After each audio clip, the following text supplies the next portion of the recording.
আসসালামু আলাইকুম ভিউয়ার্স, আশা করি সকলে ভালো আছেন। তো আমিও ভালো আছি। আজকের নিউ ব্লগে সবাইকে স্বাগতম। তো ফার্স্টে আমার বন্ধু আমার রিসিভ করার লাগে আমার বাড়ির হেনা আইসা পড়ছে। তো এখন আমরা যাইতেছি বাবুলের ডাঙ্গায় গোসল করার লাইগা। জায়গাটার নাম হইতেছে পলাদপুর। তো আমাদের গ্রামের মধ্যে একটা ঐতিহ্যবাহী জিনিস আছে, সেইটার নাম হইতেছে মাজার। সো এই মাজারের মধ্যে হাজার হাজার মানুষ দূর দূরান্ত থেকে দেখার লাইগা। তো আপনারা আইসা পড়েন, আপনাদের দাওয়াত রইল। তো জায়গাটার নাম হইতেছে নরুন ফকির পাড়া। তো সবাই নরুন আইসা, যদি 10 টাকা রিক্সা ভাড়া লাগবে আইসা পড়েন। তো এখন আমরা আরেক বন্ধুরে রিসিভ করছি, রিসিভ করে এখন আমরা যাইতেছি গিয়ে আরো সামনে আমার দুইটা বন্ধু রয়েছে নরুন বাজার। তো হ্যান্তে তাগরও রিসিভ করবো, রিসিভ করে তারপর আমরা যেমন বাবুলের ডাঙ্গায় গোসল করার লিগা। তো সবাই পাশে থাকেন, ভিডিওটা পুরোপুরি দেখতে থাকেন। তো আইয়াই পড়ছি আমরা নরুন বাজার। এখন তারা ফোন দিছি কইতেছে তারা নাকি সামনে। তো যাই দেখি কোনে না আছে।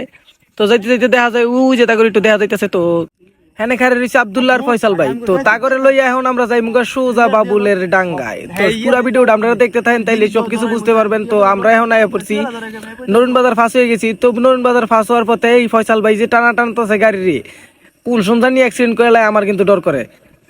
তারপরেও একটা সাফরি রাইডার দেখেন খালি কেমনে গাড়ি চালায়। তো আমরা এখন আছি ব্যাপারী বাড়ি ব্রিজও, ব্যাপারী বাড়ি ব্রিজ ফাঁস হয়ে তারপরে যাই মাঝখানের ব্রিজ। তো যারা পলাদপুরের আসছেন তারা আমাদের ভিডিওটা একটু শেয়ার করে দিন, তাইলে আমাদের পেজটা একটু আগাইতে সুবিধা হইব। তো আমরা গল্প করতে করতে যাইতেছি আইয়া পড়ছি মারতা মাঝখানের ব্রিজও। তো সামনে ভাই ব্রাদাররা অনেক গোসল করতেছে, এটা দেখে আমারও এনে মন চাইছিল নাইমা পড়তাম, কিন্তু পারলাম না। একটা জায়গায় যাইতেছি বুঝলা, নাইতে এনেই নাইমা পড়তাম। মারতা ব্রিজের মধ্যে যেটার মেন ব্রিজ কয় এইটা হয়েছে গিয়া ভাইরাল ব্রিজ, যেই ব্রিজের মধ্যে হাজার হাজার কাপড় লাগে। দুঃখের বিষয় দুপুর টাইম তো তার কারণে আই নাই। তো ভাই আমার একটা ড্রিম ছিল একটা বাইক, তো ওই বাইকটাই আমার সামনে পড়ে গেছে। তো এইটা দেখে আর আমার মাথা ঠিক নাই। তো এত কথা বলে লাভ নাই, চলেন বাবুলের ডাঙ্গায় যাই।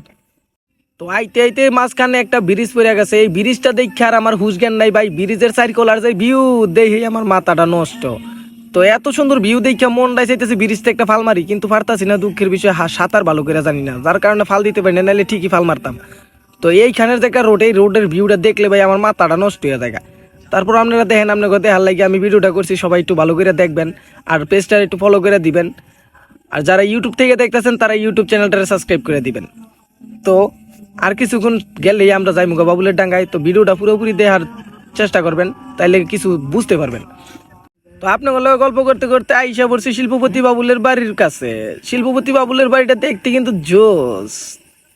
তো শিল্পপতি বাবুলের বাড়ির চারকোলার যে একটা ভিউ আমার কাছে কিন্তু জোস লাগছে। আপনারা যারা দেখেন নাই একবার হইলো এসে দেখে যাইয়েন। তো আপনি গল্প করতে করতে আইসা পড়ছি পলাদপুর কলেজের মাঠের পাশে। তো আর 2-3 মিনিট লাগবো আমাদের বাবুলের ডাঙ্গায় যাইতে। তো ভিডিওটা আপনাদের দেখার সুবিধাতে আমি স্কিপ করে দিলাম। কালকে অনেক বৃষ্টি হয়েছিল, যার কারণে রাস্তার বেহাল অবস্থা। এই বেহাল অবস্থায় আমরা আইয়া পড়ছি ডাঙ্গার মাঝে ডুবাইতে। কি পরিমাণ কুতকুতি থাকলে মানুষ এই ঠান্ডার মাঝে ডুবাইতে। দেখেন আজকের মেঘলা আকাশ, তারপর আমরা ডুবাইতে আইয়া পড়ছি। তো আজকের আকাশটাও কিন্তু সেই ছিল। তো এই মেঘলা মেঘলা আকাশের মধ্যে আমরা আইয়া পড়ছি ডাঙ্গার মাঝে ডুবাইতে। তো আর কিছুক্ষণের মধ্যে আমরা ডাঙ্গার পানির মধ্যে নাইমা যাইমু।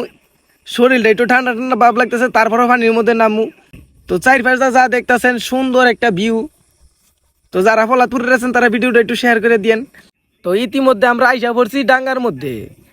আইসা নামার পরে কেউ নামতে চাইতেছে না, সবাই যার যার মতো জায়গায় বেগায় বয়ে রয়েছে। তো বইয়া থাকলে কি লাভ হইব, সবারই তো নামাইতে হইব। ঠান্ডা ঠান্ডা ভাবতে হবে, সবার বলে শরীরে ঠান্ডা লাগতেছে, কেউ নামবো না। নাইমা না যাইবো কই, তা করে আমি দেখে এলাম বন্ধুর যে একটা বডি দেখে আমি বিদায় গেছি। তো ইতিমধ্যে আমরা সবাই ফালাফালি শুরু করে দিছি। তো আমি এলাম গিয়ে 3 মানুষ ভাই, আমি দৌড়ে দৌড়ে নিচে নামলাম, কিন্তু আমি নামতে পারতাছি না ভিডিও করার কারণে। সবাই আবার থুইয়া তারা একলা একলা ডুবাইতেছে। তো আমার মনে অনেক কষ্ট, কি করা যাইব, কিছু করার নাই।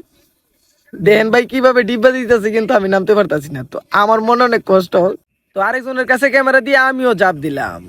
তো আজকের ব্লগ এই পর্যন্তই। সবাই পাশে থাকবেন, সুস্থ থাকবেন আর ভিডিওটা শেয়ার করে দিবেন।